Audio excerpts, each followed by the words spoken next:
Ceci est un livre audio autogénéré par Google. Les Alpes à l'Uruguay. Graveur de mémoire. Dernière parution. Edmond Bagard, géologue, une vie de recherche et d'aventure. Afrique, Amérique, Europe, Asie 2009. Pierre Alban Thomas, de la résistance à l'Indochine. Les cas de conscience d'un FTP dans les guerres coloniales, 2009. Eladj Mohamed Lamine Toure, mémoire d'un compagnon de l'indépendance guinéenne, 2009. Jean-Claude Leprun, une jeunesse malgache 1942 à 1966, 2009. Janine Pilliardminkovski, Eugène Minkowski 1885 à 1972 et Françoise Minkoma 1882 à 1950. Éclat de mémoire 2009. Jacqueline AduttthIbaut, Avenue Montaigne 2009. Michel Malherbe, fonctionnaire ou touriste? Mémoire d'un globe-trotté 2009. Jacques Thierry Gallo, Mon histoire avec Dieu. Un témoignage vivant 2009. Raymond Louis Morge, Michelin 120 ans. À travers ceux qui l'ont bâti 2009. Régine Le Hénaf, Afrique aimée. Chronique d'un temps passé 2009. Pierre Vernet, Chronique amazonienne d'un battleur food et apostrophe écriture 2009. Éric Leray Marinoni, fondateur de la presse moderne, 1823 à 1904, 2009. Michel Perret, Terre du vent. Une enfance dans une ferme algérienne 2009. Pauline Berger, Bruit de couloir. Dans les coulisses d'un internat de jeunes filles, 1951 à 1958, 2009. Franco Urbini, La libération de la France, l'Indochine. Souvenirs de guerre d'un deuxième classe, 1941 à 1947, 2009. Rémi Marchand, Les mémoires d'un poilu charentais, 2009. Chanda Tonme, Les tribulations d'un étudiant africain à Paris. Livre 1 d'une autobiographie en 6 volumes, 2009. Albert Ducrot. Les Alpes à l'Uruguay. Un pont entre deux rives. L'Harmattan. Photographie de couverture, détail, Albert Ducrot père Alem Paraíba. Mai 1947. Photographie de 4e de couverture, Gentillesse de Pablo Guevara. Octobre 2009. Copyright L'Harmattan 2010. 5 à 7 rue de l'École Polytechnique, 75 005 Paris. Fabrication numérique, Socprest 2012. Ouvrage numérisé avec le soutien du Centre national du livre. http://www.librairieharmattan.com. Diffusion.harmattan@wanadoo.fr. harmattanl@wanadoo.fr. ISBN 978 296 11 369 5. EAN 9 782 296 113 695. In memoriam à des pères. À mon épouse, à mes enfants, à Maria Ferraro qui a eu l'amabilité de rédiger la préface, à Juan Carlos Mondragon et à tous celles et ceux qui m'ont soutenu dans cette publication, j'exprime ici ma plus profonde gratitude. PREFACE. À quel moment a commencé ma petite aventure d'écrire cette préface? On pourrait se contenter de dire « Tout a commencé au moment où Albert m'a appelé pour me le demander ». Chose qui est seulement en partie vraie. L'appel téléphonique a bien existé, mais quand ai-je eu connaissance au juste de l'histoire du livre que vous avez entre les mains? Difficile de le dire tant les échanges et les conversations avec son auteur ont été nombreux avant et pendant son écriture. Écriture qu'il s'est proposée comme un défi. Défi jalonné d'embûches et de difficultés surmontées par l'écriture et la réécriture dans des nuits blanches, par son souhait si ardent d'écrire ce livre qu'aujourd'hui il vous permet de partager ses souvenirs d'enfance dans ce village très reculé de Bella Union, en Uruguay. Mémoire individuelle à la recherche de ce temps heureux et lointain, souvenirs qui se chevauchent, sa maison, sa famille, ses amis, ses voisins, une partie de pêche, une usine de meubles. Tout est loin dans l'espace et dans le temps mais cependant, l'écriture, souvent relevée et poétique, nous rend proches ces images et en particulier, celle du père français qui le laisse orphelin dans son plus jeune âge. Mémoire enfin collective. Les parfums d'une terre nourrie par le travail des planteurs de canne à sucre, le mystère de la disparition d'une jeune fille qu'il considère comme sa sœur, l'arbitraire des années noires de la dictature dans son pays de naissance. Aujourd'hui, par l'écriture, par la langue française, langue du père enfin apprivoisée, l'histoire nous amène à traverser un pont tendu entre deux temps, entre deux rives. Bon voyage. Maria Ferraro Osorio, enseignante universitaire Grenoble. Introduction. Rien n'est plus vivant qu'un souvenir. Federico Garcia Lorca. Il est des choses qui arrivent avec le temps, naturellement.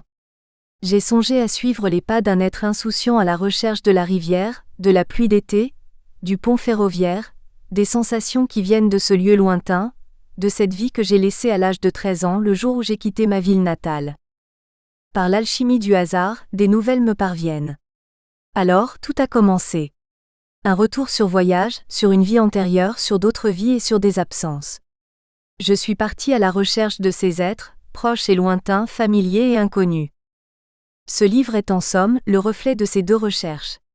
Je précise que les personnages correspondent à de vraies personnes et que, pour respecter leur anonymat, j'ai modifié le nom de certaines d'entre elles. 1. 31 ans plus tard, un mystère ancien se dévoile. Quelquefois, je me suis interrogé sur ce qui est devenu une fille de mon enfance, partie sans dire adieu. À son départ, elle était adolescente. Elle avait longtemps habité dans ma maison. Je ne sais pas pendant combien d'années, j'étais trop jeune quand elle fut partie. Mais son sourire ne me faisait aucun doute. Elle était à mes yeux quelqu'un de la famille. Mieux, pour l'enfant que j'étais, elle était une grande sœur, non par le sang mais par amour. N'ayant eu de sa part la moindre nouvelle, le mystère est resté entier. Ce jour-ci, 31 ans plus tard, à un océan de distance, en cet été humide au pied des Alpes, je lis d'un trait un témoignage dans la presse. Je n'arrive pas à le croire. Il se met à pleuvoir. J'ai eu droit enfin à une réponse partielle, bouleversante, que je n'aurais jamais pu imaginer. Je me lève, je m'accoude à la fenêtre, la pluie a cessé. D'énormes flaques d'eau se sont formées autour des regards sur la rue. Je respire la profonde fraîcheur de l'air humide. Les images de ma ville natale reviennent, je revois ma grande et chaleureuse maison. Les senteurs des arbres fruitiers, le murmure doux de la rivière que je contemplais souvent et ce vent frais des petits matins reviennent eux aussi. Ma maison se trouve dans une jolie petite ville, nommée Bella Union, bordée par le fleuve Uruguay à l'est et entourée de prairies verdoyantes, de bois, de fermes, de serres et de champs de canne à sucre. Mon père, un ingénieur parisien, s'y était installé dans les années 1960 et y avait fondé une famille avec son épouse, ma mère. J'ai un frère 3 ans plus âgé que moi, et cette fille, qui fut hébergée par mes parents jusqu'à son départ soudain en 1976. 2. Maria avait sa chambre que nous appelions Ya Pièce Young. Celle-ci longeait le salon. Au bout, il y avait une petite fenêtre qui donnait sur le devant de la maison.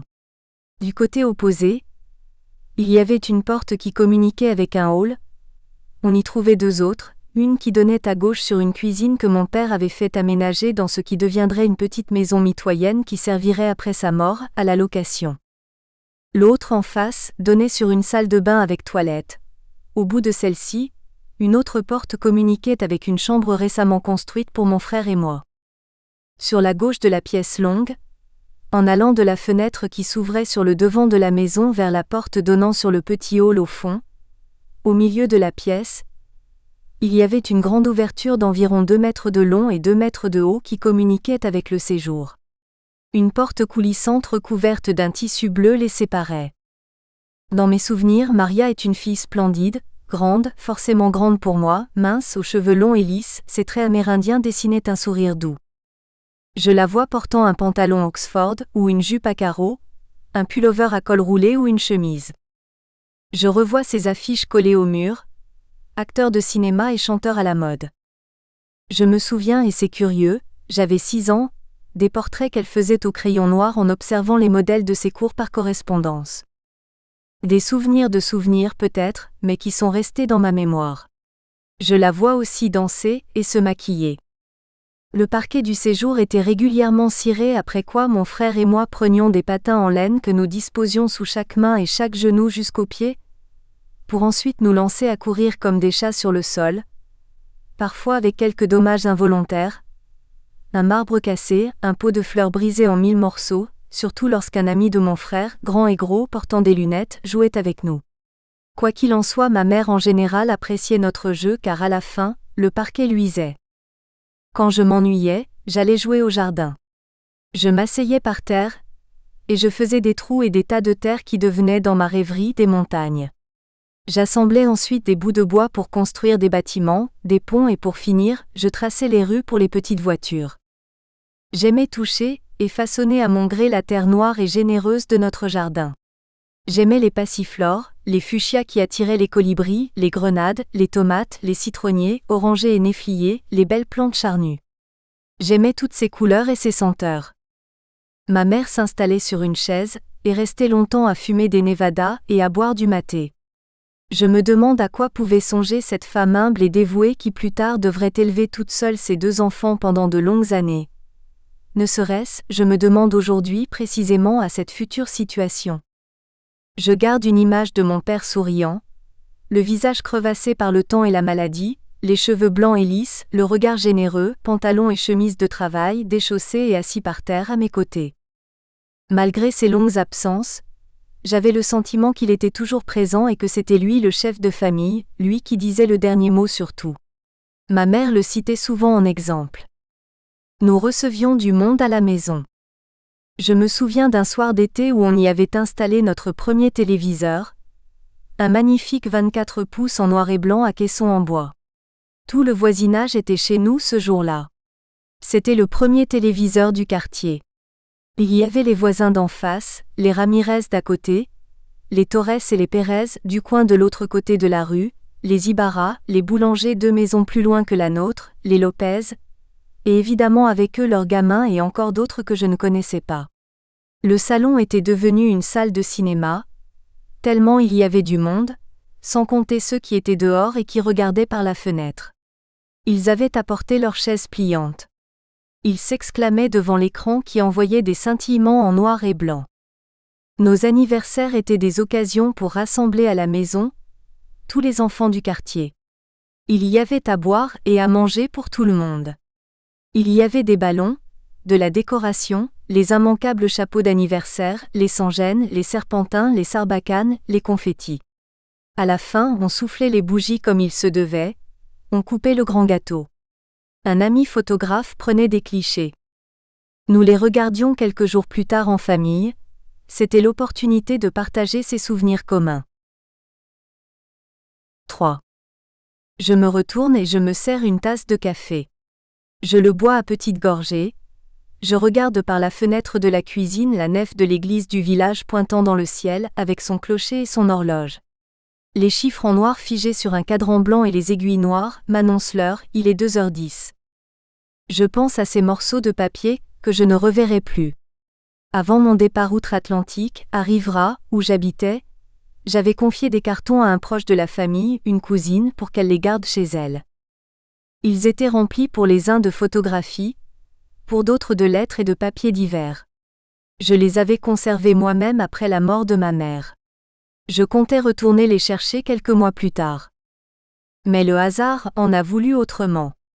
Un incendie réduisit la maison en cendres. Heureusement, elle était inoccupée cette nuit-là. Mais tout ce qui se trouvait à l'intérieur a été emporté par les flammes, mes cartons aussi. 12 ans plus tard, j'ai voulu récupérer au moins quelques-unes de ces images figées sur du papier et jaunies par le temps, par un autre moyen. Tout a commencé lors de la préparation des vacances de mon épouse, il y a 7 mois, les premiers jours de l'année 2007. Elle ne s'était pas rendue en Uruguay depuis 10 ans, elle souhaitait y retourner pendant quelques jours. Elle avait traversé une longue année de travail sans répit.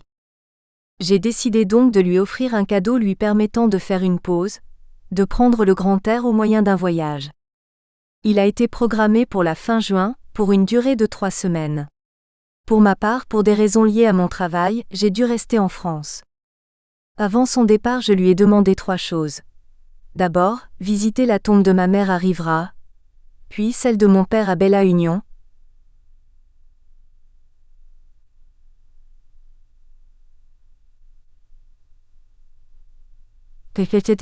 Trinidad, des amis d'enfance, afin de récupérer des copies d'anciennes photos de famille de l'époque où Patino, leur proche, était notre photographe. Je m'étais fait l'idée qu'elle pourrait en conserver au moins les négatifs. J'avais parlé avec Trinidad par téléphone à ce sujet. Je lui ai demandé si je pouvais compter sur elle, pour qu'elle remette à ma femme quelques-unes, si elle en avait, ou des négatifs. Elle a été naturellement d'accord, et m'a mis au courant des nouvelles des gens de la ville. D'une voix souriante, elle m'a parlé de ce qui sont devenus mes anciens voisins, les naissances et décès, les changements des uns et des autres, comme dans la rubrique Société d'un journal local, mais en plus complet, même si je n'en demandais autant. Elle m'a posé des questions à propos d'amis communs que j'ai revus en France. Je lui ai répondu sommairement, et je lui ai remercié de son amabilité. J'admets que les photos sont de simples images. Il ne s'agit finalement que de cela. Un instant dérobé par l'obturateur d'une machine qui s'ouvre et se referme en une fraction de seconde, des tonalités en noir et blanc ou en couleur et des contrastes fixés sur un papier au moyen d'un processus chimique. Un ami photographe m'a dit une fois que les meilleurs moments restent collés à la rétine. Il m'a fait sourire, je vois bien que tu es photographe. Il est vrai, la force des souvenirs ne doit rien à ces images. Mais ce sont peut-être les objets en eux-mêmes qui comptent. Ils ont quelque chose d'autre, quelque chose d'indéfinissable, comme un petit bout de vie, de réel, comme un défi autant à l'inéluctable. 4. Le jour du départ, nous prîmes la voiture direction Roissy. De Grenoble le trajet est d'environ 6 heures. Mon épouse et ma fille s'embarquèrent à 19 heures, il pleuvait. Mon fils et moi sommes restés à Paris. Le soir même nous parcourûmes les Champs-Élysées, et contemplâmes Paris du haut de l'Arc de Triomphe. Nous étions en train de regarder les lumières qui habillaient la tour Eiffel, lorsque mon fils se tourna vers moi et me dit « Je n'imaginais pas Paris aussi beau, papa », ses pupilles brillaient. En effet, c'est une très belle ville. Et c'est la ville où ton grand-père est né, lui dis-je en souriant. Nous descendîmes les plus de 200 marches pour regagner la place de l'Étoile. Nous passâmes devant la flamme sur la tombe du soldat inconnu, reprîmes le tunnel et remontâmes de l'autre côté sur les Champs-Élysées. Mon fils était heureux de cette promenade, tout était découverte pour lui. Nous visitâmes des boutiques, mangeâmes dans un fast-food. Discutâmes en amis, flânâmes le long de l'avenue. Nous repartîmes après avoir parcouru l'avenue de haut en bas. En descendant, nous regardâmes les luxueuses grosses cylindrées stationnées dans le parking souterrain, dont certaines étaient couvertes par une bâche en tissu au logo de leurs marques respectives. « Bon, allez, on reprend notre Rolls », lui dis-je avec amusement. Il était tout sourire malgré la fatigue du voyage. Sur la route, de retour à l'hôtel, les lumières de Paris défilaient devant nos yeux. Je décidai de faire un tour dans le quartier de la Défense. Les tours en verre et béton se dressaient froides et hautaines devant nous. Elles me firent penser à celles que, à son âge, j'avais observées à Rio, dans le quartier des affaires.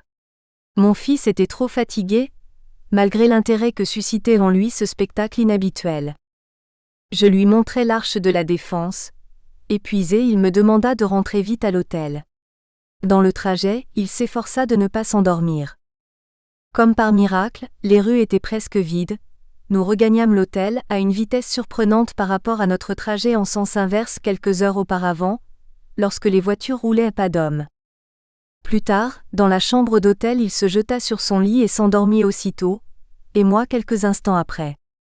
Le lendemain de bonne heure, après notre petit déjeuner, nous rentrâmes à Grenoble. 5. Bella Union est une petite ville au bord du fleuve Uruguay. De l'autre côté de celui-ci, qui sert de frontière avec l'Argentine, se trouve Monte Casero, une autre petite ville, quoique plus étendue avec ses énormes pâtés de maisons et ses larges rues. Pour la rejoindre, il faut prendre un bateau. 6 km au nord se trouve la rivière Quaraim, affluent de l'Uruguay, qui fait office de frontière naturelle avec le Brésil, et de l'autre côté se situe la Barra comme on l'appelait.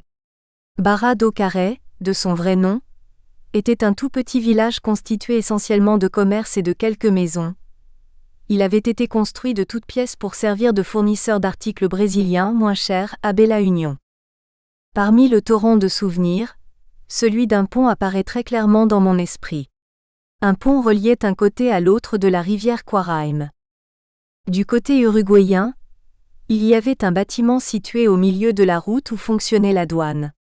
Les fonctionnaires qui y travaillaient étaient censés contrôler les marchandises apportées depuis l'autre côté pour faire respecter les quantités autorisées, mais en réalité, ils acceptaient de l'argent volontiers. Mon voisin l'épicier par exemple, qui approvisionnait une partie de son commerce à la Barra, avant son retour disposait quelques billets sur les marchandises dans le coffre de sa voiture. Lorsqu'il l'arrêtait devant le bâtiment, les douaniers ouvraient le coffre, prenaient les billets et le laissaient passer. C'était une pratique courante. Le pont que j'ai connu pendant mon enfance, avant la construction du nouveau, était un ancien pont ferroviaire destiné au passage des trains de marchandises. Après le démantèlement du réseau ferré, il resta en place, et les voitures l'empruntaient. Il n'était pas adapté à ce nouvel usage, et il fallait avoir une certaine dose d'audace pour le traverser. Mon père comptait parmi les audacieux. Dans sa coccinelle blanche modèle 1969, il nous emmenait avec lui à 80 km de la Barra, à une ville assez grande, une grande ville pour nous, nommée Uruguayana. Il y faisait les courses au supermarché une fois par semaine, et visitait les quelques amis qui y habitaient. Un jour d'automne austral, particulièrement pluvieux, au mois de juin, suite à une accalmie, nous partîmes direction Uruguayana comme nous le faisions d'habitude les samedis. Nous étions 5 dans la coccinelle, mon père au volant, ma mère à côté, mon frère, Maria et moi à l'arrière. Nous étions plutôt fatigués et n'avions pas envie de voyager. Le temps nous invitait à rester chez nous plutôt que de sortir, encore moins s'agissant de prendre la route. Quelques minutes après le départ, nous arrivâmes à hauteur du pont. Ma mauvaise humeur passée, je contemplais le paysage défiler devant mes yeux lorsque j'aperçus la forêt d'eucalyptus après la gare désaffectée. Alors, impatient, je me relevai de mon siège afin de rechercher du regard au-dessus de la tête de ma mère la majestueuse masse de ferraille obscure qui, je le savais, allait se dresser devant nous. Je suis resté longtemps debout, regardant droit devant moi. La masse noire s'épaississait au fur et à mesure que nous nous rapprochions du pont. « Assieds-toi » me gronda ma mère. Le bâtiment des douanes franchi, nous entamâmes la traversée du pont. Un immense assemblage tout en fer et en acier se dessinait. D'imposantes colonnes s'élevaient inclinées en forme de V inversée. Sur leurs pointes, de lourdes poutres s'étendaient en ligne droite jusqu'à perte de vue. Au-dessus, je voyais des arcs colossaux partir d'un côté à l'autre et le couvrir en hauteur.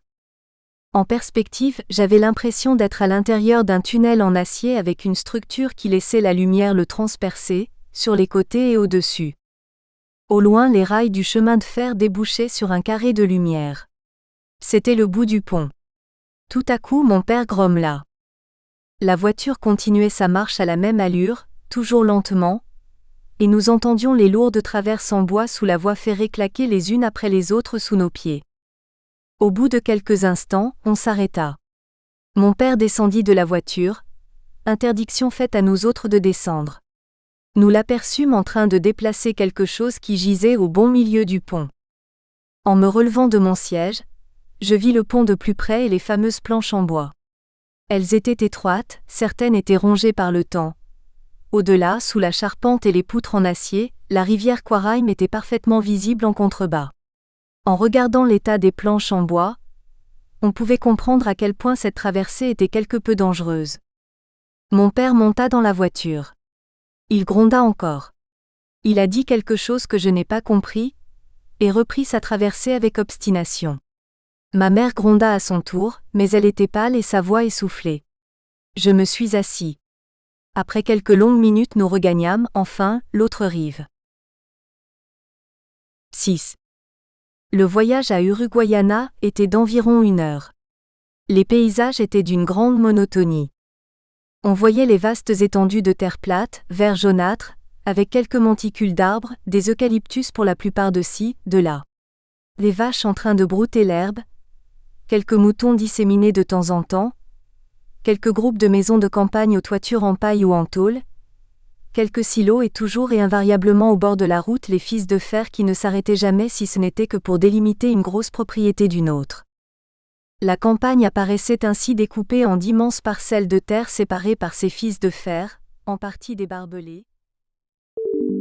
Nous espérons que vous avez apprécié cet aperçu. Pour continuer à écouter ce livre audio sur Google Play Livres, utilisez le lien dans la description de la vidéo.